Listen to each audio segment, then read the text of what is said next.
estímulos e você fica perdido no meio daqueles estímulos todos.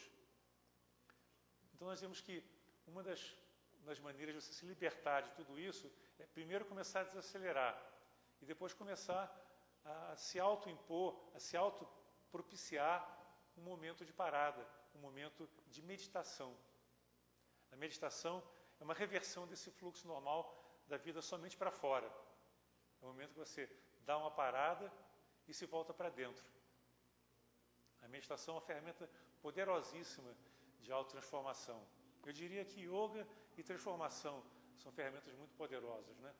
Porque elas permitem você, pelo menos por alguns momentos curtos da sua vida, você parar aquela busca frenética e tentar olhar para as coisas que estão acontecendo dentro de você e fora de você.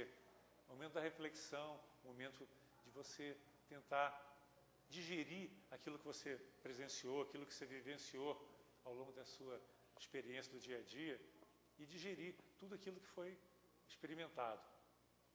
É lógico que esse momento de parada não é uma coisa fácil, nós estamos tão habituados a correr atrás de 1000 coisas que às vezes parece que é muito difícil parar. Aliás, a mente ela se rebela contra essas pausas, né?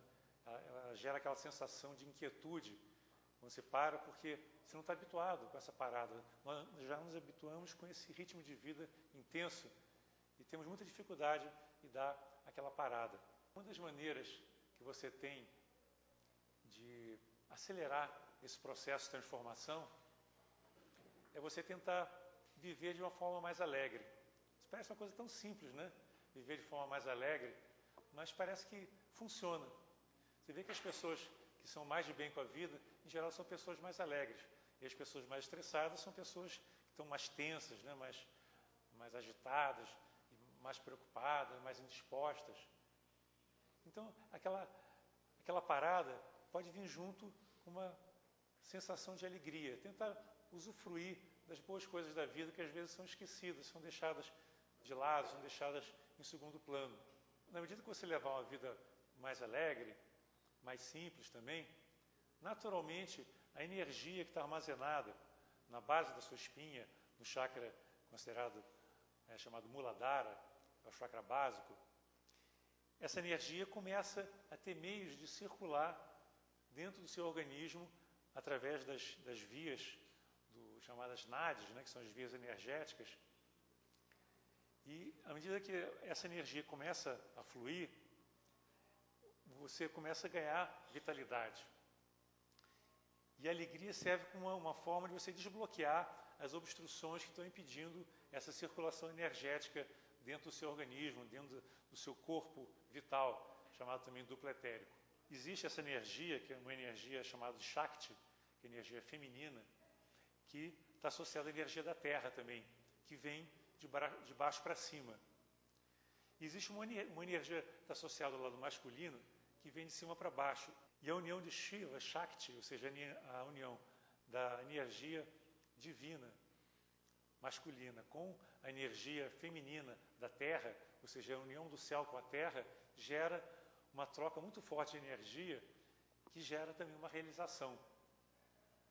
Enquanto a energia está presa, está armazenada lá embaixo, no chakra Muladhara, e flui com pouca intensidade, a nossa capacidade de realizar alguma coisa é pequena. E é possível nós gradualmente, através de uma vida mais simples, de uma vida mais pura, de uma vida mais alegre, nós recuperarmos aquela alegria perdida e, dessa forma, fazer com que a quantidade de energia que circula através de nós seja maior.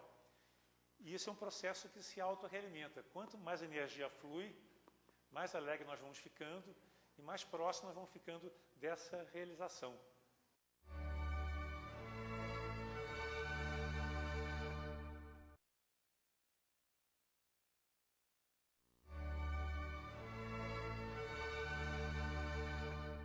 É interessante que os ensinamentos teosóficos colocam também que a mente não é o princípio mais elevado do ser humano.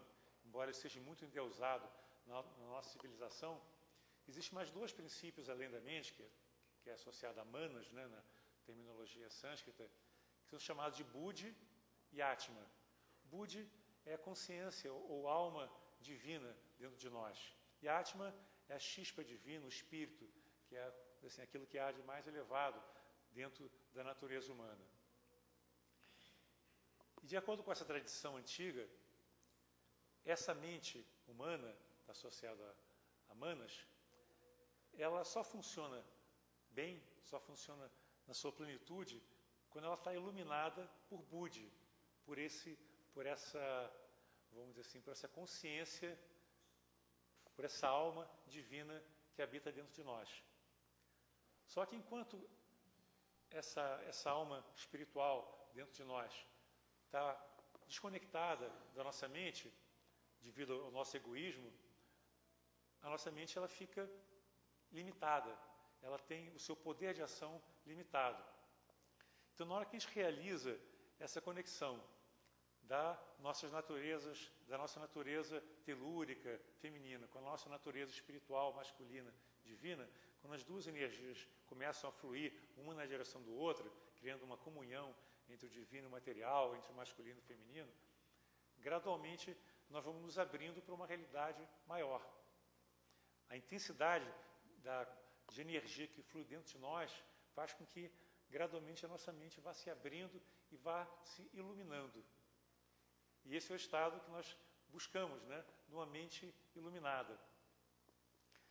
É interessante que na tradição budista, né, existe essa instrução de que o Buda é aquele que despertou para uma outra realidade.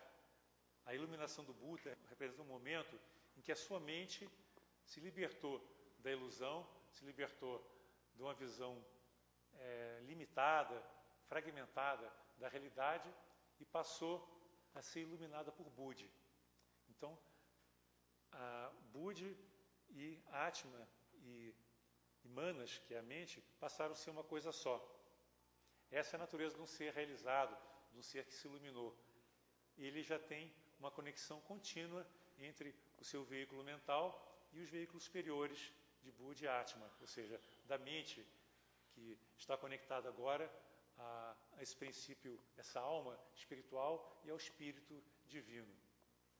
E quanto mais contínua e intensa é essa conexão, maior a quantidade de luz que flui e que é capaz de iluminar a nossa mente.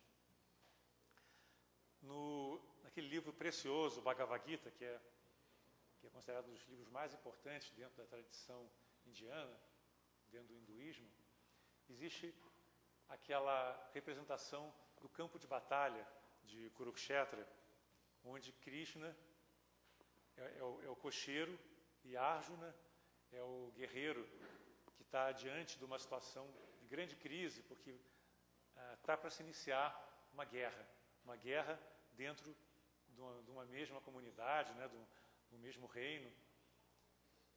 E é muito significativo o fato do Gita ser assim, o relato de um diálogo que se dá no campo de batalha, porque esse campo de batalha reflete a nossa vida.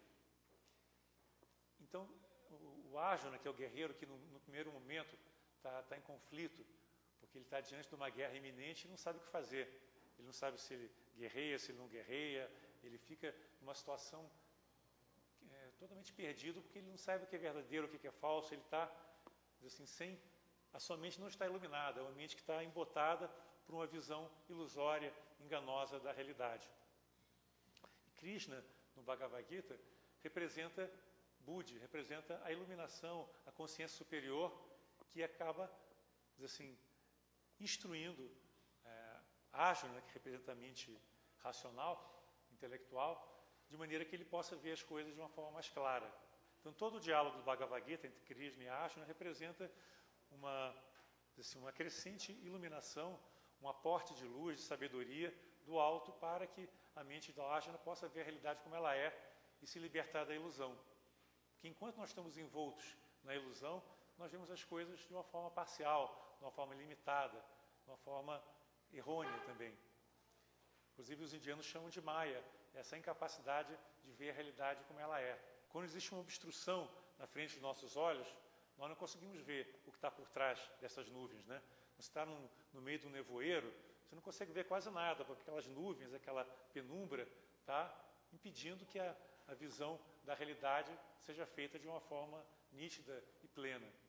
E essa é a realidade da maioria das pessoas. Elas estão envoltas por uma bruma, envoltas por uma camada espessa que é caracterizada pela ilusão, que impede que ela veja as coisas como elas são, que impede que ela veja a realidade na sua plenitude. Ou seja, essas nuvens, essa penumbra, essa névoa, impede que a luz do sol chegue à sua mente e que ela possa ver a realidade de uma forma nítida. Por isso que a luz é considerada em todas as tradições um elemento fundamental na transformação do ser humano. É quando a luz desce até a nossa mente é que nós podemos ver.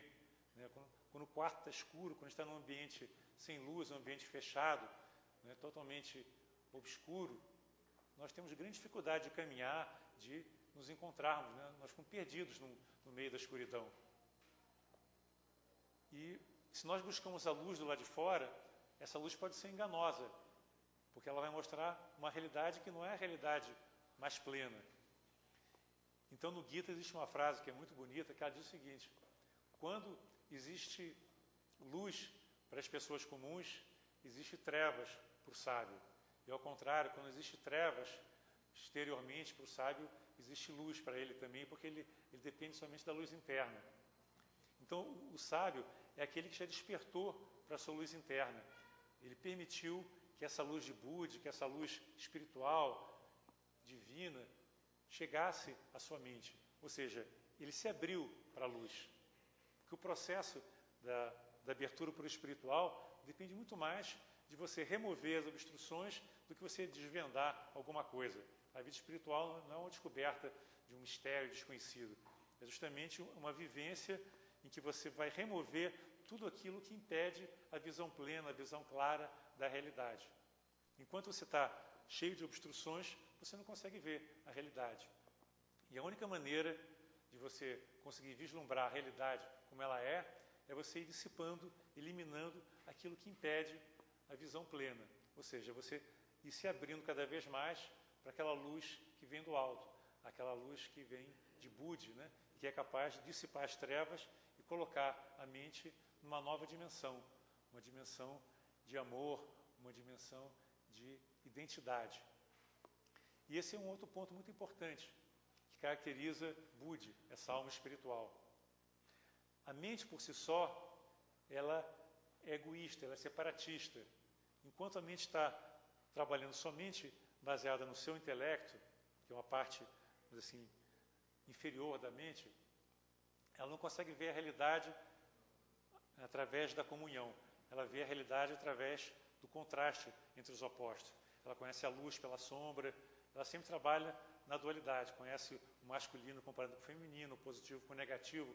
Ela não consegue ultrapassar essa divisão entre os opostos. E ela é sempre autocentrada. A mente racional, ela é sempre dualista. E ela é sempre baseada num eu que se separa do mundo exterior. Então, é esse o intelecto que a gente usa normalmente, que é um intelecto tipicamente separatista e egoísta também. E, como diz Blavatsky, esse é o grande erro do ser humano, se perceber como um ser separado.